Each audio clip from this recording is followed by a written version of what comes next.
नमस्कार दोस्तों, next IAS Hindi YouTube channel पर एक बार फिर से आप सभी का स्वागत है। मेरा नाम है सपना कुशवाहा और आज का जो हमारा डिस्कशन है वो बेहद इंपॉर्टेंट हो जाता है। जैसे कि आप हेडलाइंस देख सकते हैं, digital fraud cases, RBI plans compensation up to ₹25,000 even if victim shares OTP. तो आरबीआई ने एक बहुत ही अच्छा कदम उठाया उन लोगों के लिए जो डिजिटल फ्रॉड यानी डिजिटल केस में फंस जाते हैं। और ये पूरा मामला क्या है हम इसे आगे डिटेल में समझेंगे, लेकिन आगे बढ़ने से पहले आपको बता दें कि आज का जो हमारा टॉपिक है वो जीएस पेपर 3 इकोनॉमी और साथ ही साथ डिजिटल क्राइम से भी संबंधित है। और इसी के साथ इसी क्रम में हम आगे बढ़ेंगे और सबसे पहले देखेंगे हालिया घटनाक्रम क्या है। तो जैसे हमने आपको बताया कि आरबीआई ने एक बहुत ही अच्छा कदम उठाया है उन लोगों के लिए जो डिजिटल धोखाधड़ी के शिकार हैं। और इसी क्रम में आरबीआई ने डिजिटल धोखाधड़ी पीड़ितों के लिए 25,000 रुपए तक के मुआवजे का प्रस्ताव किया है। अब इसमें कुछ कंडीशंस भी हैं, वो कंडीशन क्या है उन्हें भी समझ लेते हैं।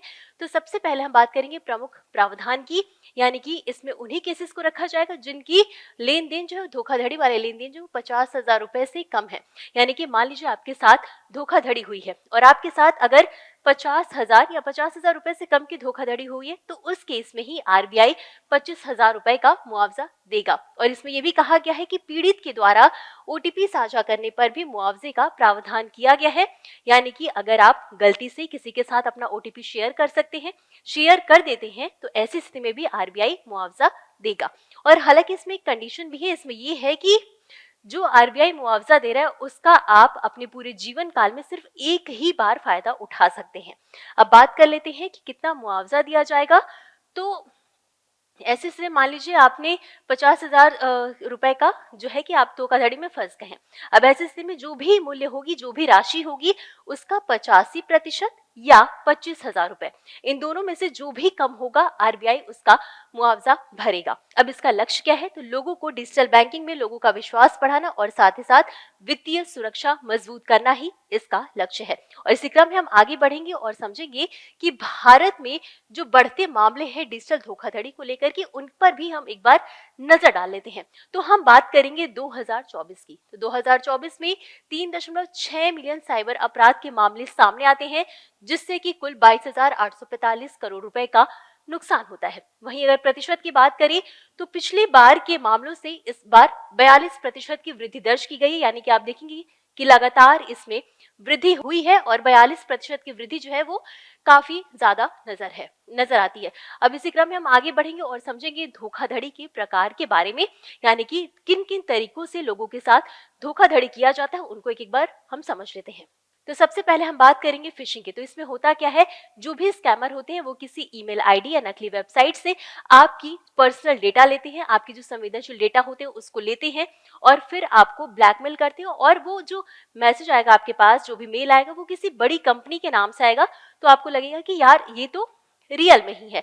तो अब ऐसी स्थिति में भारत जो है इन केसेस में, यानी कि जो फिशिंग के केसेस हैं, इसमें भारत शीर्ष 5 देशों में शामिल है। अगला है स्मिशिंग। इसमें होता है कि एसएमएस के जरिए फ्रॉड किया जाता है। आप सभी को पता होगा एसएमएस के जरिए आपके पास कोई लिंक आया, मान लीजिए वो आधार अपडेट से या केवाईसी से रिलेटेड है, आपने उस लिंक पर क्लिक करा और आपके अकाउंट से सारे पैसे खत्म हो जाते हैं। ये होता है स्मिशिंग।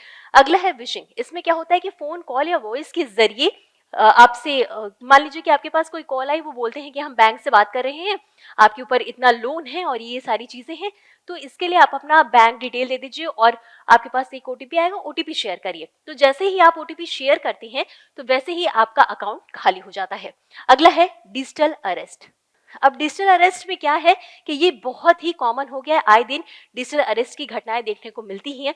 तो इसमें क्या होता है कि मान लीजिए कोई व्यक्ति है, जो स्कैमर है, वो आपके पास कॉल करता है, वॉइस कॉल या वीडियो कॉल, और वो अपने आप को जो है कि पुलिस अधिकारी बताता है और कहता है कि आपके ऊपर ये केस दर्ज है, आप इतने पैसे दीजिए और इतने पैसे अगर आप देते हैं तो आपका केस जो है वो क्लोज हो जाता है। अब आपके अंदर डर आ जाता है और आप उसे पैसे पे कर देते हैं। तो ये है डिजिटल अरेस्ट।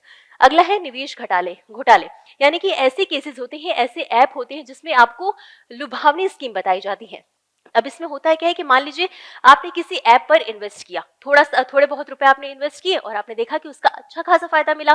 फिर आप क्या करते हैं कि फिर से इन्वेस्ट करते हैं और जैसे ही ये रकम बहुत ज्यादा हो जाती है, आप बहुत ज्यादा इन्वेस्ट करते हैं, तो स्कैमर आपके साथ फ्रॉड कर देते हैं। वैसी स्थिति में आपके सारे पैसे खत्म हो जाते हैं और अक्सर ये जो स्थिति है वो क्रिप्टो और फॉरेक्स या फर्जी ऐप्स के माध्यम से की जाती है। और इतना समझने के बाद अब हम आगे बढ़ेंगे और मुआवजे के बारे में कुछ समझ लेते हैं, यानी आरबीआई के ग्राहक संरक्षण उपाय के बारे में समझ लेते हैं। तो जैसे कि मुआवजा हमने आपको बताया कि मुआवजे की राशि जो है वो 25,000 रुपए तक की होगी या 85% मूल्य की होगी। जो भी इसमें से कम होगी आरबीआई उसका भुगतान करेगा, आरबीआई उसका मुआवजा देगा। तो अब ये समझते हैं कि ये जो भुगतान किया जाएगा किसके द्वारा किया जाएगा, है ना। तो ये depositor education and awareness fund यानी कि डीईए फंड के द्वारा भुगतान किया जाएगा। यहाँ पर जो पैसे आते हैं उससे ही इस ये जो फंड है, यहाँ पर इस फंड में जो भी पैसे आते हैं उसका उपयोग मुआवजे के लिए किया जाएगा। अब ये जो टोटल 85% है इसमें आरबीआई का जो परसेंट है वो 70% है और बैंक का 15% इसमें योगदान है, साझाकरण है, और ग्राहक द्वारा 15% देयता होगी इसमें। अब इसी के साथ आरबीआई ने ये भी कहा है कि लोगों को डिजिटल जो स्कैम हो रहा है उससे तो बचाना ही है, लेकिन उनके साथ कई स्थितियां ऐसी आती है जिनके लिए भी पारदर्शिता, जवाबदेही जरूरी है। तो इसी क्रम में आरबीआई ने 3 मसौदा भी दिशा निर्देश दिए हैं। वो कौन कौन से, इनको भी हम समझ लेते हैं। और इसी क्रम में हम जानेंगे वित्तीय उत्पादों की गलत बिक्री, यानी कि कई बार आपके पास कॉल आती है, आपको गलत इन्फॉर्मेशन दी जाती है, झूठी इन्फॉर्मेशन दी जाती है, आप किसी बीमा वगैरह में इन्वेस्ट करते हैं, तो आरबीआई का कहना है कि लोगों को आधी अधूरी जानकारी दे के उनमें भ्रम की स्थिति न पैदा करें। तो इसके लिए पारदर्शिता और जवाबदेही बढ़ाने की बात की गई है। अगला है ऋण वसूली प्रक्रियाएं, यानी कि वसूली एजेंटों के अनुचित व्यवहार को रोकना। मान लीजिए किसी व्यक्ति ने लोन लिया है और वो समय पर नहीं चुका पाया है, तो ऐसी स्थिति में क्या होता है कि जो लोन वसूलते हैं वो जो व्यक्ति है उससे गलत तरीके से व्यवहार करते हैं। तो इस व्यवहार को, जो अनैतिक व्यवहार है, उसको भी रोकना है। अनधिकृत इलेक्ट्रॉनिक लेन देन में ग्राहक की देयता, यानी कि ग्राहक की देयता को सीमित करना, यानी कि अगर कोई व्यक्ति डिजिटल क्राइम, डिजिटल फ्रॉड उसके साथ हुआ है तो सारी जिम्मेदारी उसके ऊपर, सारी देयता उसके ऊपर नहीं होनी चाहिए।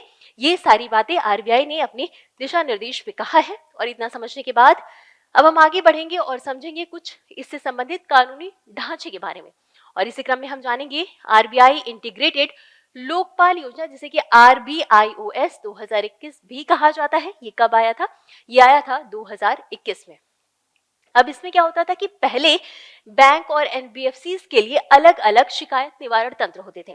अब 2021 में इन सभी को मिला करके एकीकृत शिकायत निवारण तंत्र बनाया गया, यानी कि अब इन सभी से रिलेटेड एक ही जगह आप शिकायत कर सकते हैं। इसका सीधी सी विशेषता यह है कि ये लागत मुक्त है, यानी कि यहाँ पर शिकायत के लिए आपको किसी भी तरीके का शुल्क नहीं देना पड़ेगा और साथ ही साथ यहाँ पर जो भी शिकायत है उसका त्वरित समाधान होगा, यानी जल्द से जल्द उसका समाधान किया जाएगा। अगला है सूचना प्रौद्योगिकी अधिनियम 2000। इसमें क्या है कि फिशिंग, स्मिशिंग, विशिंग जैसे साइबर अपराधों को ये कवर करता है। और इसमें अगर कोई व्यक्ति अगर इसमें कोई व्यक्ति संलग्न है तो उसे, उस पर जुर्माना लगाया जा सकता है, साथ ही साथ उसे कारावास की सजा भी सुनाई जा सकती है। और अगला है भारतीय कंप्यूटर आपातकालीन प्रतिक्रिया दल, यानी कि CERT-IN। अगर डेटा उल्लंघन के कोई मामले हैं तो ऐसी स्थिति में डेटा उल्लंघन की 6 घंटे के भीतर रिपोर्टिंग अनिवार्य की जाएगी। तो ये तो हमने समझा कानूनी ढांचा के बारे में। अब समझते हैं कि ऐसी स्थिति में आगे की राह क्या होनी चाहिए।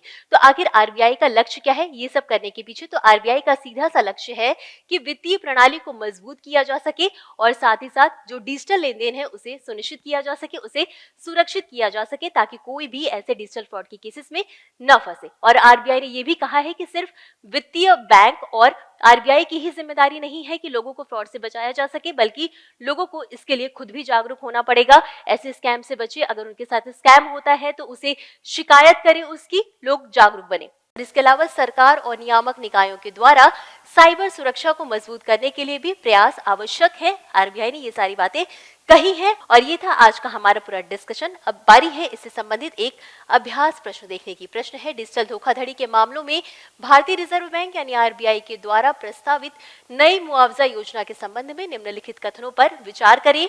आपके पास 3 कथन है। पहला है, यह योजना 25,000 रुपए से अधिक के सभी धोखाधड़ी वाले लेन देन को कवर करेगी।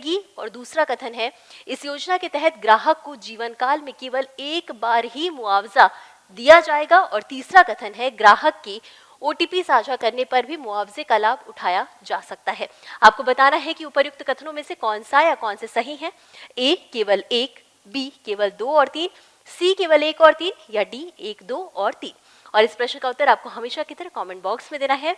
तो आज के लिए बस इतना ही, मिलते हैं अगले एपिसोड में इसी तरह कुछ अहम और ज़रूरी खबरों के साथ। तब तक के लिए धन्यवाद।